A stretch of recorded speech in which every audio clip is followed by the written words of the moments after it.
Gonna shake, shake, shake, shake, shake. Shake it off. Shake it off. Shake it off, people. What are we shaking off? Maybe the sleep deprivation? Sleep deprivation, the hiatus explanation, bombastic celebration, candy in every angle. Because it'd be great to have some candy and a sugar high. Sugar high. That's interesting. What's interesting? Well, for some reason it looks like both mics are getting caught. Both mics are getting caught. Yeah, it's almost like the wave is catching you just as much as it's catching me. Oh, should be good now. Anyways, Okay. how are we doing out there, internet? Happy, joy. How are you people? Blah, blah, blah, blah, blah. Yeah, great start, man. I agree. Joy. Really? Great start. Ry sounds a little off, by the way. Is that a technical thing he's sounding a bit off, or just regular? Because, you know, sometimes... I'm always off. So, you know, it is just the way I am.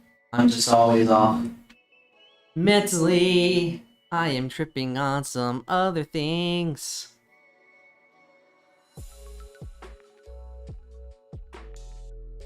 Hi, guys. Hi, guys. Guys.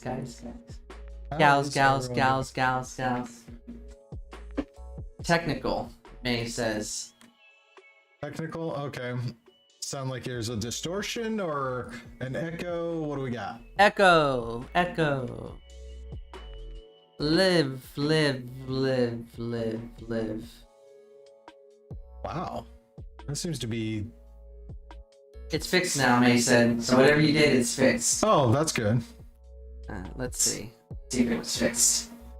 Well, hopefully it is. Anyways, good evening, internet. How are you doing out there in How the radio is land? everybody?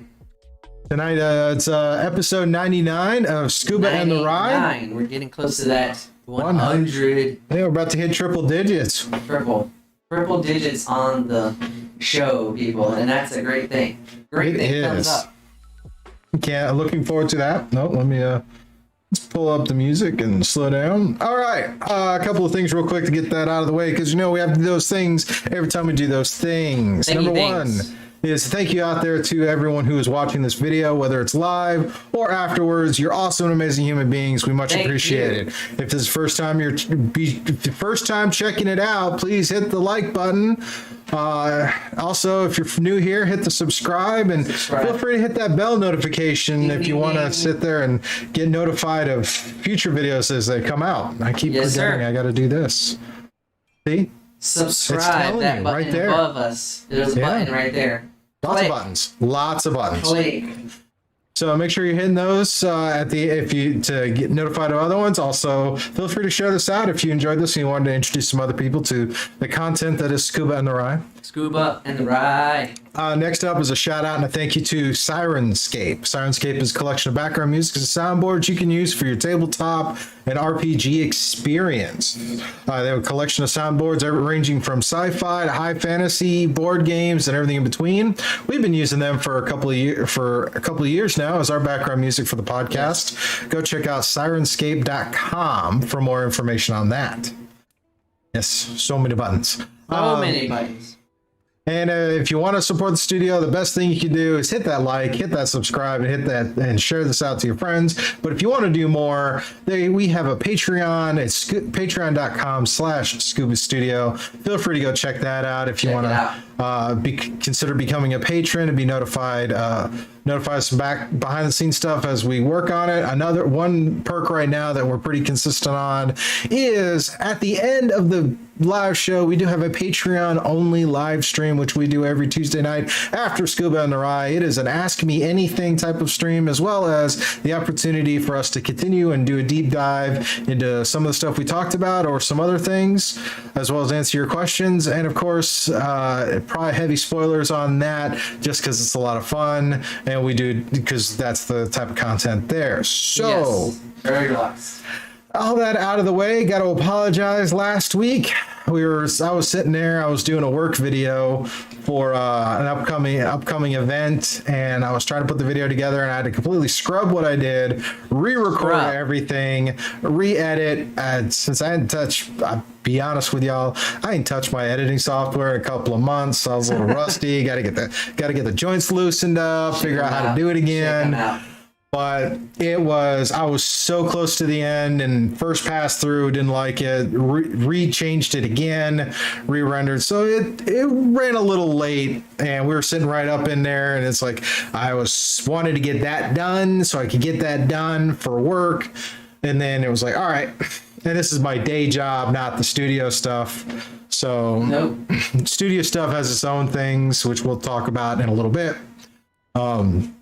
So apologize for that, but here it is, episode 99. Tonight we on our docket, we're going to talk about The Suicide Squad, which came out a couple weeks ago on HBO Max and in theaters, and we're going to talk about Free Guy, the new Ryan Reynolds film that released this past weekend. Personally, I went and I saw it twice. I had so much fun the first time and loved it just as much the second time.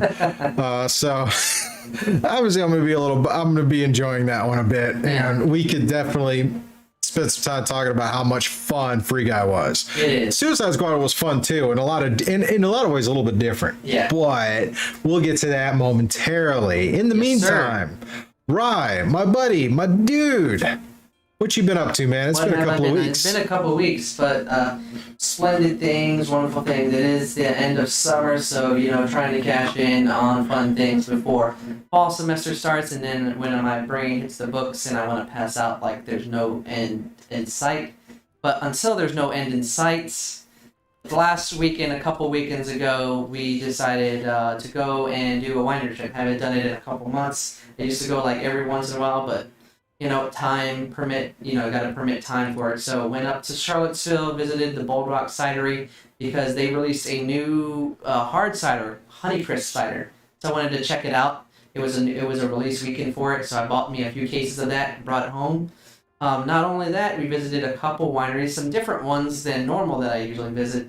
Hilltop Fruit Winery, so it's all wineries made with fruit, and they had a lot of good fruit. And meaderies. It's a meadery. So if you don't know what meadery is, it is drinks made with honey and other various things, and their meads were good. So I had to buy me a bottle. And also went to a winery called Loving Cup, and it's an organic winery, so they use all organic grapes in it, and you could tell a difference in the grapes, in the drinks. So I had to buy myself a bottle from there too.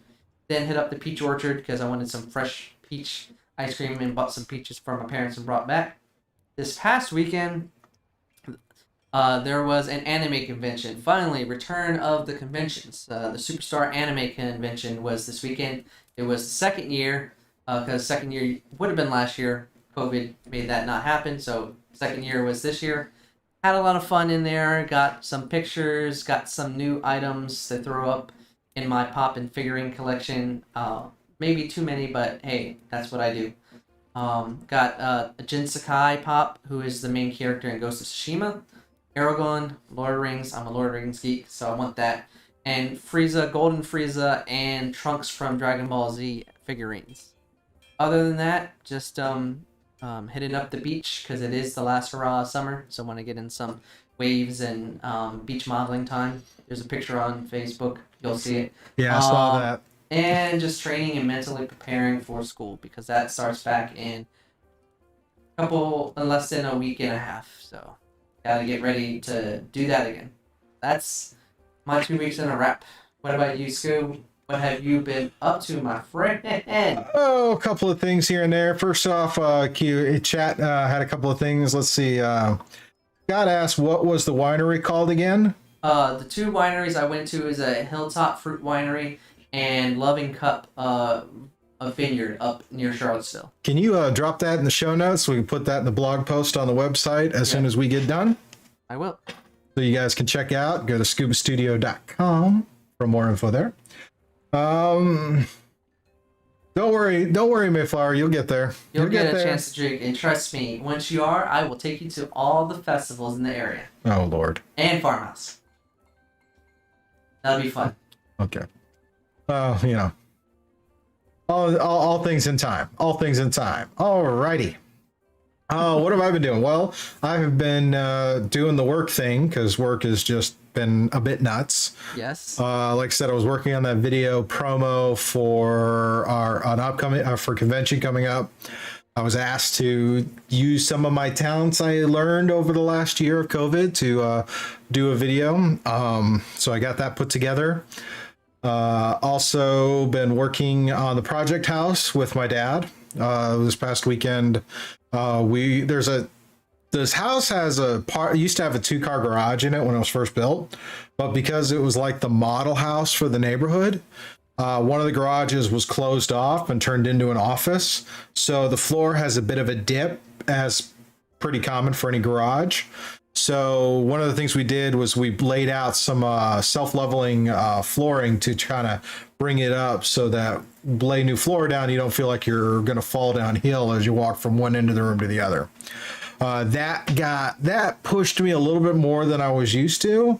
So I was in a little bit of back and neck pain Saturday night. So that's why we didn't have a challenge accepted episode, because I couldn't sit comfortably.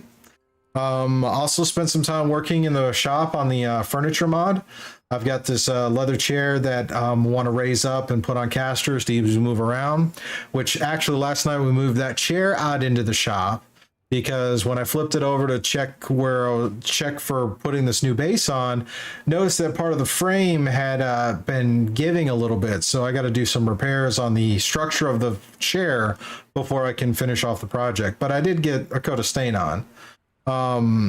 That's pretty much been it. I've been spending more time offline than online lately because of work and whatnot, and I'm just kind of over staring at computer screens after the day, so I apologize. But I've been going to movies, been hanging out with friends, doing the living the life thing. Yeah, work-life balance is always a good thing. I preach that every day. Every day.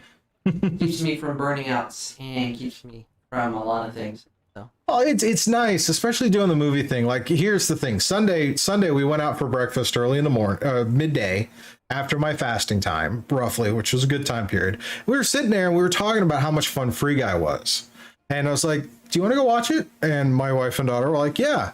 It's like, well, let's see. They got a 10 o'clock showing. It's 9:30 right now. It's right across the street. Let's go catch the 10 o'clock showing. So went in, did that, had a great time. And then all that other fun stuff. Fun in the sun. That, and I've been working on audiobooks. I've been a couple of books for the Horus Heresy. If you're not familiar with that, it's the Horus Heresy is a collection of books for the Warhammer 40K lore. This is like the big titular event that that kind of spawns a lot of the 40K type of stuff. I finished book 4, which was Flight of the Arnstein, and I'm working on book 5, which is titled Fulgrim.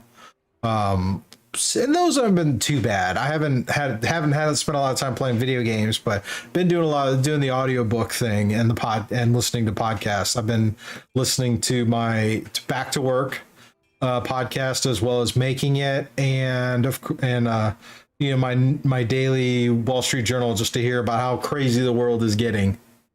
But yeah, it's been what I've been doing. So it's fun.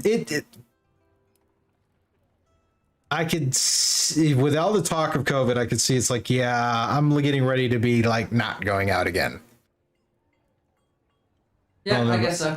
And I'm going to keep doing what I do. Oh, yeah. Well, since we're talking about Free Guy, let's roll into Free Guy. All right, Free Guy. Let's hit them reviews, buddy. But first, let's talk about the new Suicide Squad. Oh, the James swerve. Gunn. The swerve. But that was possible. Hey, I can do that. I'm allowed to do that. Yeah, it is. You do the button, and I just go with the flow. What we got about Suicide Squad? The Suicide Squad. I gotta make sure I say it right. If you haven't watched it, please watch it. It has some violence, but again, it's bloody.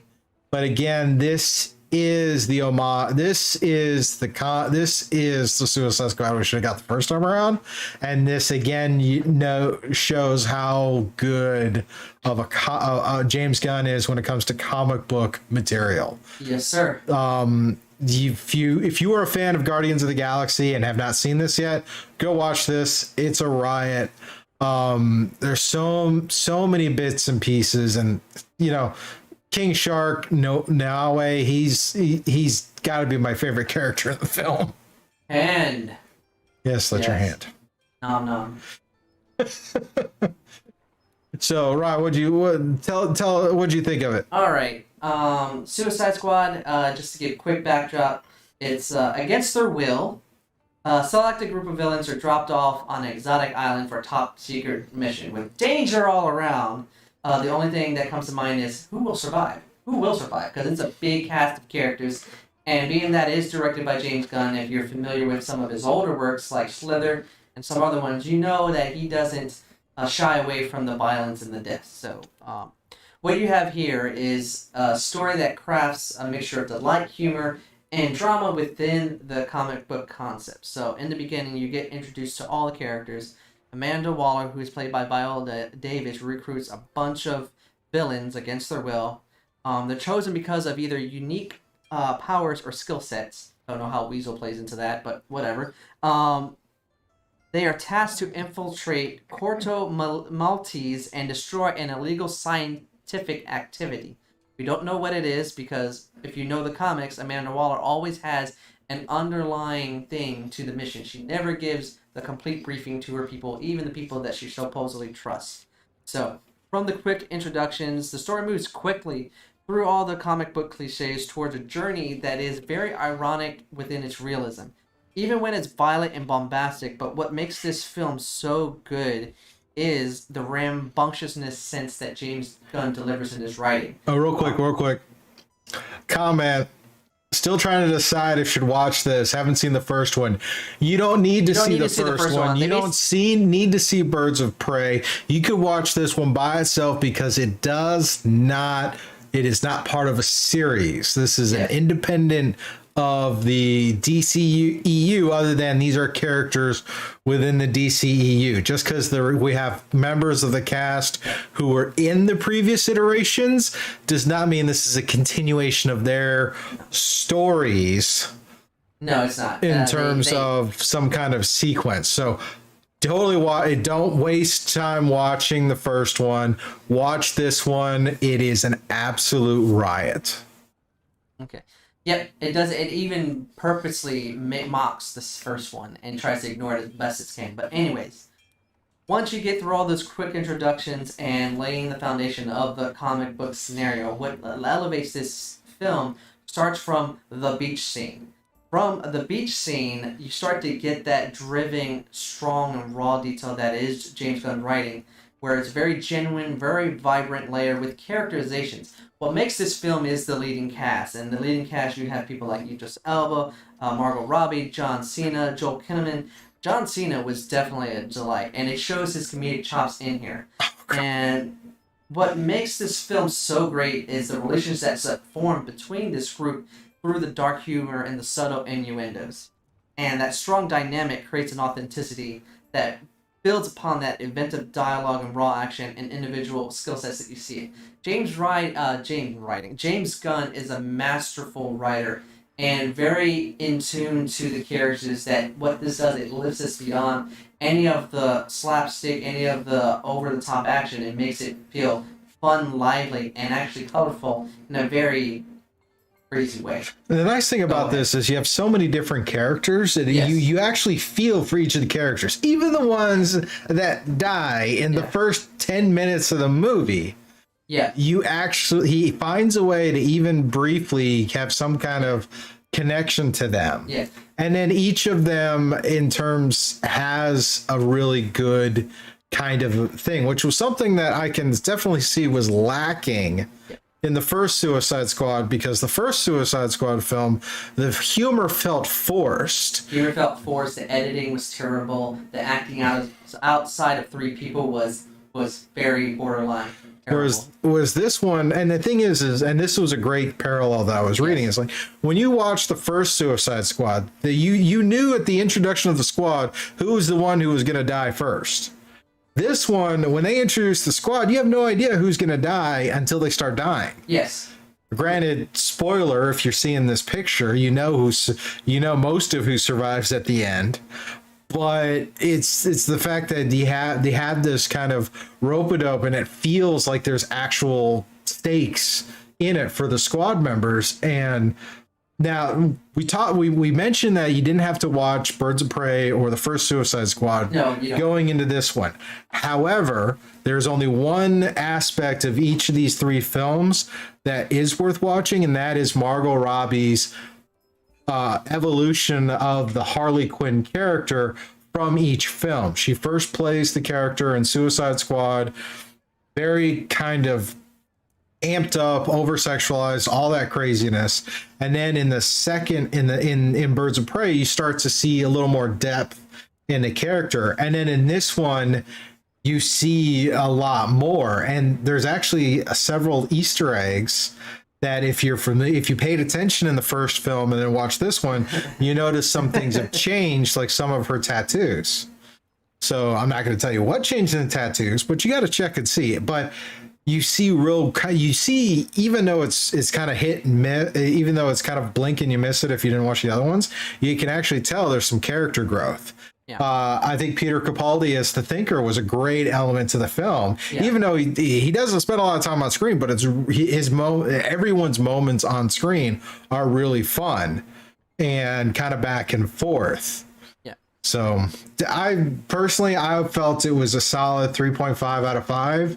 And the reason why I don't give it any higher is because it really didn't draw me back to want to watch it a second time. I did try to watch it a second time, but while parts of it held my interest, a lot of that made such an impact the first time around that I could pretty much go beat for beat in my head. So for me, rewatchability is a major piece on how I feel on films. Ry, what about you? What'd you rate it? Overall, I think this is one of James Gunn's best written scripts, because what he does, he combines that rambunctiousness and that roller coaster ride of unpredictability and fun, but does it in a way where you care about all the characters. So when deaths happen, relationships form, and certain characters survive, you actually are feeling and pushing for them. Even when certain alliances and truths are revealed at the end. Overall, I think this is a fun comic book film, one that does lift above the material. 4 out of 5 is worth seeing at the theater for me. Alrighty. And of course, our second film for tonight is Free Guy with Ryan Reynolds. I just thinking about this film makes me laugh. I did it for you. I laughed. So this is out in theaters right now. Yes, it's not on streaming platform. You can't even pre-order it yet on your streaming stuff. But this is here. This is an original story. Yep.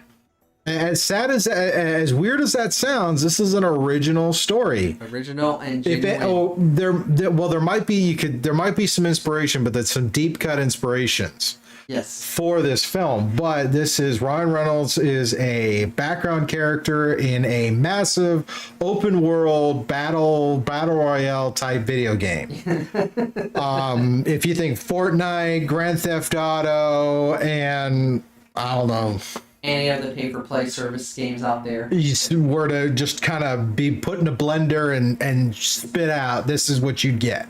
But for some reason, Ryan Reynolds then all of a sudden becomes self-aware, and then the hilarity starts to ensue. Yep. And the movie did very well in the box office for its opening weekend. 28.5 million domestic, 55 total, I believe. Yeah, the interesting thing will be seeing how it does on a second week, because what we know, if you don't follow the box office numbers, here's an interesting thing. Interesting fact. Suicide Squad was number one in its opening weekend. It brought in $20-some-odd million as well. In the course of its first week to its second week, it dropped 70%. Yes, sir. In the draw. So hopefully this won't have. I'm rooting for less. I'm going to be conservative, and I'm going to say probably about a 50% drop. Yeah, there's going to be a drop because films always drop in the second weekend. It's just how fall. Yeah, but this is the world we live in. Anyways, back to the movie. So, back on track. Ry, you want to give us a quick rundown on the highs and lows of this? Highs and lows. So just a quick recap. The story follows Guy, which is the name of Ryan Reynolds' character, and he's a person living a simple life in Free City, living as a bank teller in there. And what it is that in the film, in the story, he plays as an NPC character, and he goes about his day doing a simple routine. And what happens is you have the NPCs and you have what they call the sunglass people. And citizens believe that they are only meant to do certain things and never diverge from these paths. And what happens is one of these days, Guy starts to believe that there's more to him just being a bank teller. So through some convenient story plot points, what happens is he comes across another character, one of the sunglass people called by Millie, played by Jodie Comer. And then from this point, this is when the film, for me, starts to pick up. It gets out of that foundational setting and starts to build upon a mixture of thematic appeal and romantic endearment. What you have in the film through Guy, the character, is this theme of what is true purpose. What is his true purpose, his real meaning in this life that supposedly is real to him, but through some mechanisms he starts to realize the truth. But also at the same time, he starts to develop there's this rom-com feeling between him and Millie, which introduces the second layer of the story, which is the outside world, and what the ramifications are on this NPC becoming self-aware. Like Scuba said, what makes this film is the world itself and the very just subtle bombasticness that's built through all the different oddities and all the different physical humor and gags. And what makes this film, at least for me, what really makes this film is the fact that even if he is the audience avatar through Guy makes you feel hopeful, makes you believe, and just his joyfulness makes you happy and laughing at all the different quirks that happen in this virtual world, which is known as Free City. And when you watch his interactions with Millie, as much as it's a rom-com, it's also very layered and realistic consequences, because what happens is that you see a lot of truism to how what Guy is doing in the game to what people are doing in real life. He's trying to find his purpose. He's trying to live out something other than just being a bank teller and being a security guard, of being a glitching character in the wall. Get what I did there. But yes, what I loved about this film is that it breeds comedy, humor, and drama into just one self-contained, genuine tale that is more than just its subtle references. It makes note of things, but lifts it up to make you want to root for this character to achieve his dream. Your thoughts, Scuba? The story is really great. The story kind of takes a few different directions. We're not going to spoil it here, but I think there's some really good elements. Some of the things I think is best is the fact this is a video game themed movie. Yeah. That actually is really fun to watch. Yeah. Because video game movies have had a horrible time. Ups and downs, mostly downs. And a good comparison for probably a modern comparison would be comparing this to Ready Player One, which was another one of these escapism type of bits where where a majority of the story happens in a digital world versus the real world. This is Ready Player One is very serious. This one is got a different tone to it, and it's a lot. They're both really good, but this one is, I think, a lot funnier. And probably one of the best bits about the funny in this is all of the different references if you're a gamer. References are on point, and they do a great job, which I mentioned to you before the show, is that they make the references a part of the world, a part of the story. They don't just make a wink and nod and be like, hey, check out this prop or check out this person. They're part of it. They're ingrained in it. And when it does happen, like in the third act with one character, not going to show or say what it is, but you know what I did. But it's just like you said, it has a very whimsical nuance to the story that it plays with the loose threads and its fanatical elements to just create this like happy levity feeling that there is light at the end of the tunnel, and then you're just wanting to watch everything happen while laughing hysterically at a lot of the stuff. Oh yeah, totally. Yeah. This was so much fun to watch. So many references. Go check this out. I'm giving it a solid 4.5 out of 5. Yeah. This is definitely a truly a good feel-good story that combines fantasy and romance into this unorthodox journey of fun. I will end with catchphrase and 4 out of 5 full price for me. We can talk more about all the various Easter eggs in the after show if you want to have that conversation, but there are a lot, and this is where I want to kind of dive into. This was one of those films that was at the end of Fox's movie roster when Disney bought Fox. Yes. And they added a lot of Disney properties to this, and the amount of them is just insane. Oh yeah. I mean, if we thought Wreck-It Ralph had a lot of video game references, this one has a huge amount of references, and a lot of them are in the background. Yeah. And the thing is like what I said, is like some of those background elements just are involved in the story, where it's like it doesn't feel like it's a kind of a hey, let's be kind of cheeky in the post production and just kind of slip this in. The other thing is there's a lot of voice cameos. Yes, they are. And I think a good element for this film is the fact that there are several bits where they talk about where they actually have actual streamers on Twitch and YouTube and whatnot who actually have cameos in this film, and they're all legitimate streamers that you could go and check out their channels and see their content. The two I recognized from personal knowledge, because my kids watch one, and I was familiar with another one based on some other stuff I watched, was Jacksepticeye and Ninja. And then there's a couple of British ones and as well. And these were really great elements to add into this because it's such a modern look at the video game culture.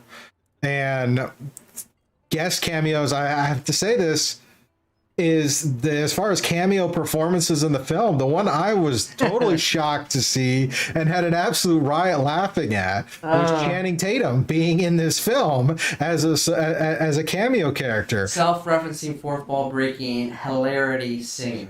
Oh yeah, I mean, and if you're a Stranger Things fan, there's a Kentucky Fried Chicken joke. But yeah, this is some of the best I've seen, best kind of references. Fortnite, that was the other one, Fortnite and Grand Theft Auto, and just so much stuff in there. So much on the game culture for these massive battle royale type games. But yeah, definitely worth checking it out. There's some nice bits in there. So yeah. Oh yes, definitely check it out. If you want to know the other cameos, we will talk about it on the other side. Yeah. Because I had the list and I didn't realize some of these. So. Anyway, so what else we got on the docket tonight, my friend? A show finished up its first season.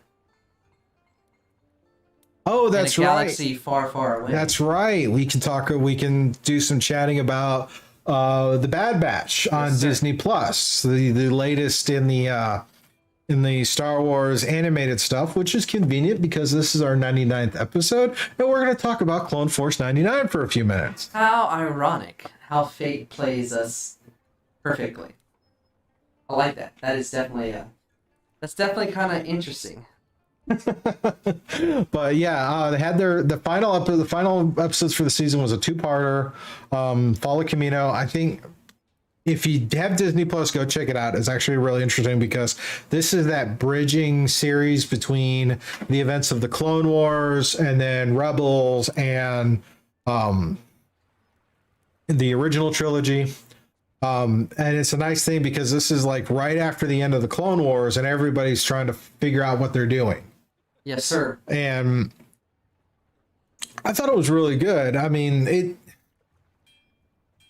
the transition from what these clone troopers are going to do and how they're starting to diverse, and we're seeing how the Empire is wanting to get rid of the clones and opt for the stormtroopers, which makes some jokes later on about a better class of soldier than stormtroopers. Yes, sir. I mean, this almost validates how all of the jokes about stormtroopers in versus clones was really kind of interesting, and there's a lot of background nods, like the helmets for when you first see the TK troopers is actually a callback to the original concept art for stormtroopers before they became what we recognize them as. We see commandos show up. We have characters from previous series show up, like Cad Bane showed up and Gregor showed up. Yeah, they had a lot of cameos. At least you will be able to point them, because I don't know all of them. Yeah, I think well, they had one of my favorites was probably Sid, who was voiced by the actress who played an actress from Cheers, the waitress. I can't remember her name right now. Rita Perlman or something like that. I think so. She was in there. We saw Tarkin. We saw this kind of new thing, but it's the fact that they destroy the part of it was the destroy. You see the transition over the season from the clones were still heavily populating Camino at the beginning to at the end. Camino's destroyed. Yes. The cloner facility in Camino is absolutely destroyed. Everybody's disbanded. And now it's like trying to figure out what they're doing. And then it's finding that sense of purpose. So I think in terms of telling that story, it's a solid entry in the Star Wars stories. Where this goes for season 2, I'm really kind of curious, because they have a very open end, whereas some of the others you kind of know, okay, when this season gets done, this is the plot threads we're going to follow next. The only one we can think of is the conflict between Crosshair and Hunter, because Crosshair is feeling that he should be with the Empire because he's superior and the Empire is the way to go. And the rest of them are like, yeah, no, we're not taking orders with that are against our moral code. So. Yeah, it's an interesting dynamic between the team and Crosshairs, because you can tell that there's like this like connection that he doesn't want to break. Especially in the last episode, you can tell that he doesn't want to do it, but at the same time he's doing it because it seems like the best route. And that's what's going to make him a very dynamic character in season 2, I think, because it's not just your mustache twirling villain. He has dynamic to him. Yeah, I think you could probably put him on the same par as, like, you know, some of the villains we've seen, some of the other animated stuff. Seeing how that plays out, how he will be accepted back in the Empire will be interesting, because because they think of him as a clone, they are not giving him kind of the same respect that they would some of the other troopers. They really left him to die too, so. Yeah, because they didn't trust him, because they didn't trust his loyalties. Yeah. And then I want to see how more of the other shifting is going to do with that. I mean, so. Very fun. Another thing that just was launched last week, and we're going to get up to this week, is the What If from Marvel. What'd you think of that? Captain Carter was the first episode. I thought it was okay. I liked the dynamic of the fact of how the What If, it's going to be these very subtle things and choices that people make that create that butterfly effect on how things change rapidly. And it definitely showcased in Captain Carter. And it is very much a beat by beat of the first Captain America movie.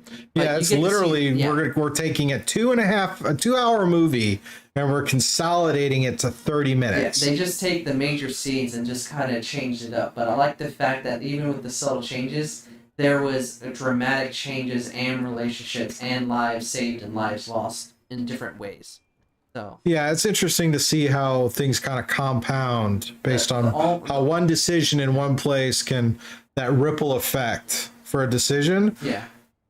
I think it was that consolidating the whole movie down to a half an hour. I think kind of lost it for me, because they had to. It was good. I like the animation. The guy who great.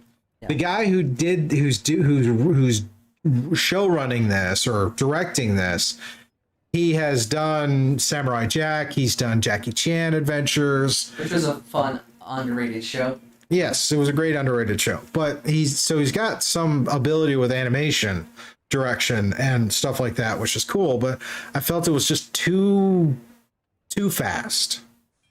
Yeah. You know, I think it was too fast. There was a lot of stuff. It was all crammed into it between. I mean, you have to go check it out. I don't want to spoil it, but it was picture the entire movie crammed into 2-hour movie crammed into a half an hour. Yeah. And they fast-paced some of the sequences and then added in a bunch of other stuff. Yeah. So no rating as of yet. There's still 10 episodes. It's going to be mostly like an anthology series, which is fine. But great animation, great action, and the animation. I think the writing was a little bit bad. Because some of the trying to do like the wink, wink, nod, nod kind of thing just kind of threw me for a loop. But hey. Next episode is going to have T'Challa in the Star-Lord role. So yeah, what if T'Challa was Star-Lord instead of Black Panther? Yeah. See how that goes. Yes, sir. Alrighty. And you said you hadn't played any games. I haven't really played any games, so we got about 20 minutes on the clock. I can rapid fire. Go for it. All right. So I have dived in over the 2 weeks more games. Scarlet Nexus, I did finish up the main story from the Kasane story. How would you feel that is in terms of a review? In terms of review, I think it's a solid action RPG game. It does a lot of great story building with minimal RPG mechanics. But what makes the game so great is the fact that you are using your using your team and various skills to fight. The drawback is that the enemy types, it would have been better if there were plethora, but this is more of a story-driven RPG. So that's where the characterization and the build happens. Interesting how you mentioned the cookie cutter villains to make things difficult for you don't have a lot of variety. It's almost like another film we watched over the weekend played on that trope. Which film? Oh, yeah. Okay. He's glitching, people. He's glitching against the wall. Let's move on. Yeah. No, but it's like, I mean, they had a lot of enemy types, like the generic enemy types. If they were varied, it would have been fine. Like the major enemies that you fight throughout are different. It's just through the stages, some of it becomes repetitive. I will go back and play through a Yukio storyline. What's good is that you can play, once you beat it from one character, when you go to the second character, you can start from everything that you built. So you're pretty much OP. So I think it's okay because that way I can just steamroll through it so I can fill in the gaps from his perspective. But that game is being pushed to the backside because I started playing 2 other games, both available on Game Pass. Greedfall and Hades. Yes, Greedfall and Hades. Greedfall. So first impressions on Greedfall. Greedfall, I am liking it. It's very story driven. The RPG mechanics are very minimal. But what I like is that it has that flavor of The Witcher where there's a lot of choices and factions and, there are consequences to what you do. But the one thing I do like is that when you're having your crew, you're building up your relationship. Not only are you building up a relationship with them, what happens is they start out with this, on the characters, when you're looking at them, start out saying suspicious. So you got to build up that relationship up so you can, I guess, access more things. Same thing with the alliances that are throughout the world. Depending on what I'm noticing, what storyline you're going through and what choices you make, might build a better reputation with one faction over the other. That's what I'm thinking. I haven't gotten too far, but I've gotten far enough to where I love the story dynamics, I love the character. The character modeling could be better with the voice talking. It's very noticeable, but not one that takes you out of the game. Okay. But it is up converted for X and S, so you can definitely see the graphical detail in that game. It is beautiful. All right. Hades, it's a random generated dungeon crawler game, from what I see, and basically you're playing the son of Hades and you're trying to escape the underworld. You're trying to escape, but you can only go so far. What happens is you go so far and you get your butt kicked, you die, you go all the way back. And what's so funny is that every time you go back and you talk to the characters in the throne room, including Hades, he just mocks you every time. He's like, "Oh, you're back home. You're late for dinner. What were you doing?" And he knows what you're doing, and he doesn't even care. He's so nonchalant about it. He's just there filling his work, trying to escape again. Well, you suck. And what's cool about it is that, like, when you go through certain of the randomized dungeons, there'll be parts where Hades will put you in a dungeon, and then you'll hear his voiceover. It's like, try to get past this, you little, you know what? And he'll just throw monsters at you, like, completely, like, you know, when you're playing certain games and it's broken and where the NPC is way too OP, he purposely does that. He just overwhelms you with enemy types, and you'll put an enemy type and be bombarded with, like, 80 magic bullets at once, and you're like, how the heck am I supposed to dodge this? But, you know, the purpose... Get better gear, yeah, that's how. That's what it is. So you keep going through these dungeons, building up your skills and stuff. But I really like it. It's very fast-paced. The cel-shaded is great. Gotta play more for it to get an overall impression. But so far, enjoying both. Nice. Yeah, I haven't sat down. Like I said, I've been doing audiobooks, so that's kind of what I got going. We can rapid-fire the odds and ends. Yeah, let's get through some odds and ends. I'll save those major stories for later, for the hosts, if you want to know. All right. Okay. Where is it? I'm trying to pick it up. So. Let's see. Ancient viruses discovered. Really? Ancient virus discovered, as reported on the Smithsonian Magazine website. So what happens is that the title of this article from the Smithsonian Magazine is that scientists extract 15,000-year-old viruses from a Tibetan glacier. So, yeah. Really? I mean, we're still fighting COVID. Now you want to go dig out some stuff that's been in a block of ice forever? Yeah, the glacier in question is known as the, quote, the Guile ice cap, and researchers collected their ice core from its 22,000-foot summit in 2015, end quote. Oh, lovely. So it's just interesting that what they pulled out from there is 33 different viruses that had been frozen for nearly 15,000 years, 28 of which were new to science, reports Jack Guy from CNN, end quote. So, like you said, we are fighting one right now.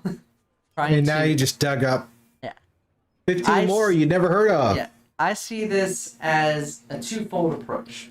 My perspective is this. One, why the heck are you doing this and unleashing something upon us? Have you watched zombie movies, apocalypse movies? But, on the other side, devil's advocate side, by pulling these out and getting ahead of the game to study them, they can build preventative measures ahead of time. So whereas, I'll use an example, Tomorrow War. You watched the Tomorrow War? Yes. Yeah. You know how this is going to spoil the territory, but it is 2 months. And it's I know. I know where you're going. Yeah. I think I know where you're going. It's funny. Preemptive. If you are preemptive of knowing the facts, then you can prevent it from happening. That's fair. There, I'm not going to say that. There, I didn't spoil it. So yeah, the epic Lord of the Rings Lego set. Yeah, as reported on GameSpot. That looked really cool. Drop that link in there. Yeah, I did. Make sure, and we'll make sure we got it for our show notes. But yeah, the link, this is a massive collection of battlefields made out of Lego. It is freaking huge. How huge is it, my friend? It has the new Guinness World Record for being the most stuff. Based in the article for GameSpot, quote, 50 designers who used an astonishing 150 million pieces to construct the set. It took them 3 years. The manual necessary to make something like this would probably be longer than the Lord of the Rings and Hobbit books put together, end quote. So, yes. That's fair. Definitely looks fun and exciting, and I would be awesome to see that set in person. Alrighty, next up we have expense home burning prices. Expensive homes. So everybody knows, or most people know, that the housing market right now is insane. Oh yeah, it's a total buyer's market. It's total buyer's market, and even for the fact that people would push aside a lot of details just to get a certain house and paying 20% over. Not to mention also paying way over for a house that was burnt out in the Bay Area. Starting price is... Oh. Yes, a house that was burnt to crisp. I just want to make sure I'm hearing this right. So you're telling me in the Bay Area, we're talking San Francisco Bay Area? Yeah, San Francisco Bay Area. California, San Francisco Bay Area. Yes. All right. You know it's expensive. A house is for sale. How much is that house? a house over in Walnut Creek in the Bay Area, burned out family homes. How much is the house? Okay. I got to preface the fact. I know out, where you're burnt going. out, I was going to come back to that, but okay. How much is it? Okay, I can tell you. Ready? You ready? Yeah, I'm ready, people? $875,000. $875,000 for a house in the Bay Area of San Francisco in California. And the problem is the house was burned out. It had already caught fire. Yeah, 2-alarm fire that caught fire on September 11th of all dates. And the thing is, 875 is the starting, and people are outbidding other people for this house. Yes. See, what we have here is one of those things where the property is worth more than the house. Yes. So, quote, they're saying the bare bones opportunity to renovate, rebuild, and restore the extensive damage from the firehouse has more value in it. There's opportunities, they say, on this burnt house. Okay, I mean, if you think so. I mean, hey, if you can do it with California's building codes, rock on, man. Roll out. But you know how they say another man's trash is another man's treasure, and this will be the epitome of that statement. A burnt house. Let's talk about Burr's insults to the Star Wars fandom, which landed him the role in The Mandalorian. Yeah. What you talking about, Willis? Okay. This is reported in Hyperbeast. So, on a recent episode of a podcast called Your Mom's House, the two people on there interviewed Bill Burr, and he revealed that how he got the role of Mix Mayfield from The Mandalorian, if you don't know, was largely due to his stand-up comedy background. So what he reported is that he would roast Star Wars fans and stuff on his podcast, and he happened to come across Jon Favreau at a birthday party, and Jon Favreau said he loved his podcast so much about it, he's writing a role for him to audition for it. And he said, wouldn't it be funny if you got in this role? End quote. That's what Jon Favreau said. And his wife was kicking him under the table and said, take the dang role. So do it. Do it. Yes. So, joking the property can land you a very nice spot on Or as Korg says to Deadpool in their review of Free Guy, sometimes you just have hopes and dreams and watch them burn and then check your email. Maybe Marvel sent you an email. And in this case, Kathleen Kennedy. You know. All right. So let's close out with this last story.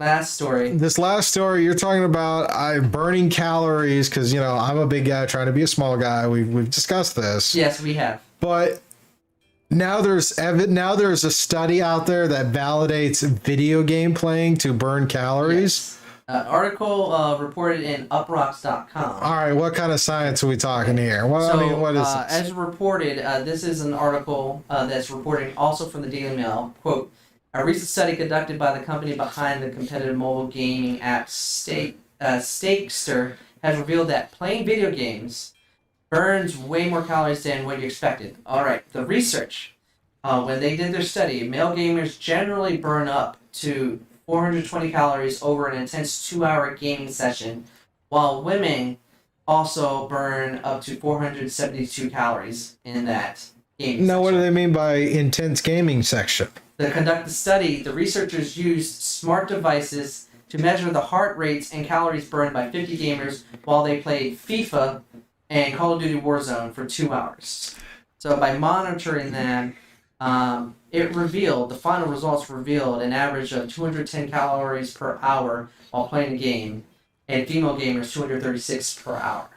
That seems legit, because Call of Duty's intense. Yeah, Call of Duty. From experience in my past, I used to be a hardcore Call of Duty fan, and those matches, people, were intense.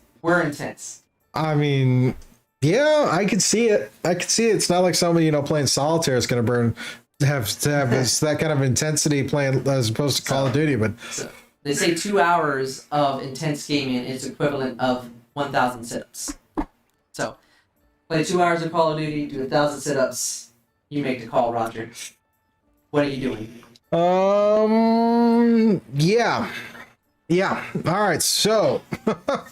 Damn. I'm playing video games. There's our odds and ends. We got 5 random stories from the internet and our reactions to those stories. So, yes, sir. Some good ones, too. So, I always do good. Good job, Ryan. Yeah. You always find some really weird ones. Hey, they are fun and sometimes educational. This is true. In good and bad ways. You can burn galleries or you can die from old ancient viruses. Or if you're thinking about buying property somewhere, look for a burned out house in an area that has like insane property values. Yes. That could work. Yeah, it might work. Yeah. They might sell it for $1 million, but you're making a profit. Yes, There was sir. this thing I heard this morning. There was a house that is the house is 10 feet wide, 4 stories high, and at the front of the house is 10 feet high, 10 feet wide at its widest point, and at the rear it narrows down to 9.5 feet, and that just went on sale for 1.5 mil, and the owners bought it for 900,000. But it's such a narrow house. Where is this house? I want to say it's upper East Coast, like New York or Boston. Yeah, well, I know when you get into... Yeah, I don't know. I'm not even going to try to guess why or how. But hey, it is what it is. People do things when they got money, and that's what they do. But as for us, we talk about it, and we talk about games and movies and all those things. That is what Scuba and The Ry does. That's what we do, and we do it for you. This brings episode 99 to a close. Heading into 100. So, next episode will be episode 100. 100, people. Yeah, triple digits now. Giggity. All right. Well, thank you to everybody who sat and watched this video all the way to the end. You guys are awesome and amazing. Remember to hit that like, hit the subscribe if you're new here, and hit that bell notification to be notified when future videos come out. A shout out and a thank you again to Sirenscape. Shout out. For all the background music and soundboards, go check out sirenscape.com for more information. And if you want to support, if you're enjoying this and you want to help us improve and expand and you want to support, head on over to patreon.com/scuba studio. Consider being a patron there. Some other info in the description down below. If you are a Patreon member, which I thank you for being Patreon members, hop on over to Patreon so check out the live stream for the after show, which we'll be doing in just a few moments. For everyone else, you should come over there. Come on in. If not, I understand. It's all good. You guys have a wonderful week, a wonderful weekend. Stay safe, love each other. School is right around the corner for some people. Other people, school has already started. Oh, it's getting close to be fall. Yeah. Oh, man. Go out there, be safe. Do what you need to do to be safe. That's your choice. All righty. So have a good night, everyone, and we will see you on our next stream. Bye, everybody. Peace. Be my friend.